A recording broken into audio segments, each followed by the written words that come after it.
മലയാള സിനിമയിലെ എക്കാലത്തെ വലിയ സൂപ്പർ താരങ്ങളിൽ ഒരാളാണ് മോഹൻലാൽ. കഴിഞ്ഞ 4.5 പതിറ്റാണ്ടായി അദ്ദേഹം സിനിമയിൽ തന്റെ സ്ഥാനം നിലനിർത്തി വരികയാണ്. ഇതിനിടെ ചെറുതും വലുതുമായ ഒട്ടേറെ ഹിറ്റുകൾ അദ്ദേഹത്തിൻ്റെതായി പിറക്കുകയും ചെയ്തിരുന്നു. അഭിനയ മികവും ബോക്സ് ഓഫീസ് നേട്ടങ്ങളും ഒരേപോലെ അവകാശപ്പെടാൻ കഴിയുന്ന മോഹൻലാലിന്റെ കരിയർ പൊതുവെ പുതിയ കാലത്തെ നടന്മാർക്ക് ഒരു അനുഭവ പാഠമാണ്. എന്നാൽ പലപ്പോഴും താരത്തിനേറെ വിമർശനങ്ങൾ നേരിടേണ്ടി വരാറുള്ളത് തന്റെ സിനിമാ സെലക്ഷനുകളുടെ പേരിലാണ്. സൗഹൃദത്തിന്റെ പേരിലും വ്യക്തിബന്ധങ്ങളുടെ പേരിലും ചെന്നുകയറിയ ചിത്രങ്ങളിൽ പലതും വൻ പരാജയങ്ങൾ ആയതോടെയാണ് ഈ പഴി കേൾക്കേണ്ടി വന്നത്. മോഹൻലാലിന്റെ കൂടെയുള്ള പലരുടെയും നേരെയായിരുന്നു ഇക്കാര്യത്തിൽ ചോദ്യമുന ഉയർന്നത്. ഇപ്പോഴിതാ സമാനമായൊരു അനുഭവം പങ്കുവയ്ക്കുകയാണ് നടനും സംവിധായകനുമായ ആലപ്പി അഷ്റഫ്. ആലപ്പി അഷ്റഫിന്റെ വാക്കുകൾ ഇങ്ങനെയാണ്: മുൻപൊരിക്കൽ ഫാസിൽ സാർ എന്നെ വിളിച്ച് ഒന്ന് കാണണമെന്ന് പറഞ്ഞു. അങ്ങനെ ഞാൻ അദ്ദേഹത്തിന്റെ അടുത്തേക്ക് ചെന്നു. പുതിയ കാലത്തെ സംവിധായകരെ വലിയ പരിചയമില്ലെന്ന് പാച്ചിക്ക എന്നോട് പറഞ്ഞു. ഈ ലിജോ ജോസ് പല്ലിശ്ശേരി എന്ന സംവിധായകൻ ആളെങ്ങനെ എന്നാണ് പാച്ചിക്ക ചോദിച്ചത്. ലിജോ ഫഹദിന്റെ ഡേറ്റ് ചോദിച്ചെന്ന് അദ്ദേഹം എന്നോട് പറഞ്ഞു. അത് കൊടുക്കണോ വേണ്ടയോ എന്ന് അറിയാനാണ് എന്നെ വിളിച്ചത്. ഞാൻ മുമ്പ് ലിജോയുടെ സിനിമകൾ കണ്ടിരുന്നു. സെൻസർ ബോർഡ് അംഗം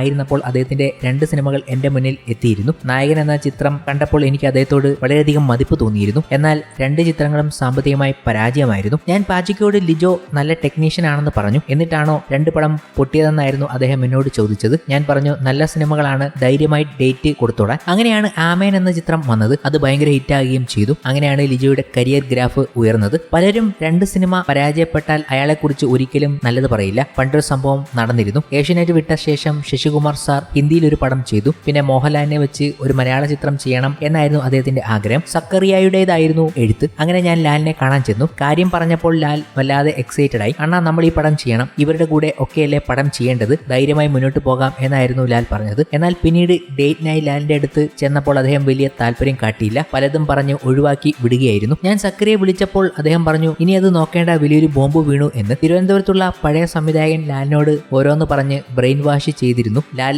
എപ്പോഴും അങ്ങനെയാണ്. കൂടെയുള്ളവർ പൊടിപ്പും തൊങ്കലും വെച്ച് ഓരോന്ന് പറയും. ലാൽ അതുപാടെ വിശ്വസിക്കും. അങ്ങനെയാണ് ആ പടം മുടങ്ങിപ്പോയത്. ഇങ്ങനെയുള്ള വിമർശനങ്ങൾ പണ്ട് മുതലേ മോഹൻലാലിന് ഉണ്ടായിരുന്നു. അത് പക്ഷേ വിമർശനങ്ങളായി മാത്രം ഒതുങ്ങുമ്പോൾ ഇങ്ങനെയും ചില സംഭവങ്ങൾ നടന്നിട്ടുണ്ട് എന്നാണ് ആലപ്പി അഷ്റഫ് നമ്മളോട് പറയുന്നത്.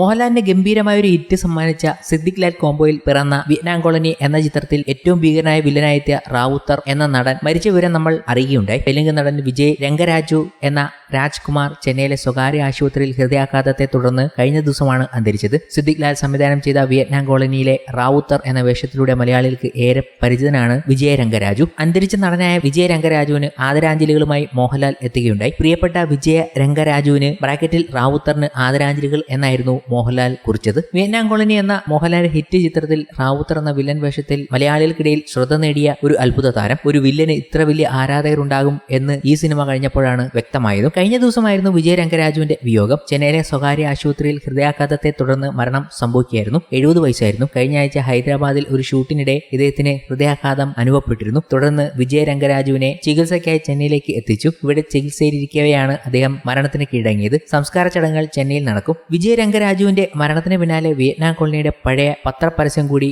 വൈറലാവുകയാണ്. AVM ഉണ്ണി ആർക്കൈവ് സോഷ്യൽ മീഡിയയിൽ പങ്കുവച്ച പഴയ പത്രപരസ്യം വിയറ്റ്നാം കോളനി ഇറങ്ങിയ സമയത്ത് റാവുത്തർ എന്ന വില്ലൻ കഥാപാത്രം എത്രത്തോളം പ്രേക്ഷകർക്കിടയിൽ ശ്രദ്ധ നേടിയെന്ന് വ്യക്തമാക്കുന്നു. 1993 വിയറ്റ്നാം കോളനി സിനിമയുടെ 61ാം ദിവസം പുറത്തിറങ്ങിയ പത്രപരസ്യത്തിൽ പറയുന്നത് ഇതാണ്: ആരാണ് ഈ റാവുത്തർ? കോളനിയിലെ കിടിലം കൊള്ളിക്കുന്ന ഈ റാവുത്തർ ആരാണെന്നും ആ നടന്റെ പേരും അഡ്രസ്സും എന്താണെന്നും ചോദിച്ചുകൊണ്ടുള്ള നിരവധി കത്തുകൾ ഞങ്ങൾക്ക് ദിവസേന വന്നുകൊണ്ടിരിക്കുകയാണ്. അവയ്ക്കുള്ള മറുപടിയാണ് ഈ കത്ത്. ബോംബെ ഗുസ്തി ചാമ്പ്യനായ തമിഴ്നാട്ടുകാരൻ ശ്രീ രാജ്കുമാറാണ് വില്ലന്മാരിൽ വില്ലനായ ഈ റാവുത്തർക്ക് ജന്മം നൽകിയിരിക്കുന്നത്. ഒപ്പം അദ്ദേഹത്തിന്റെ അഡ്രസ്സും നൽകിയിട്ടുണ്ട്. ചെന്നൈയിൽ തിയേറ്റർ നടനായിരുന്ന രംഗരാജു ശേഷം വെള്ളിത്തിരയിലേക്ക് എത്തുകയായിരുന്നു. നന്ദമുരി ബാലകൃഷ്ണ അഭിനയിച്ച ഭൈരവദീപം എന്ന തെലുങ്ക് ചിത്രത്തിലൂടെയാണ് ശ്രദ്ധേയ വേഷം ചെയ്യുന്നത്. അശോക ചക്രവർത്തി, സ്റ്റേറ്റ് റൗഡി, വിജയ് തുടങ്ങി നിരവധി ശ്രദ്ധേയ സിനിമകളിൽ അദ്ദേഹം പ്രവർത്തിച്ചു. എല്ലാം വില്ലൻ വേഷങ്ങൾ തന്നെയായിരുന്നു. സിനിമയിലെ അഭിനയത്തിന് പുറമെ ഭാരോദ്വഹനത്തിനും ബോഡി ബിൽഡിങ്ങിലും വിജയ രംഗരാജു ശ്രദ്ധ നേടി.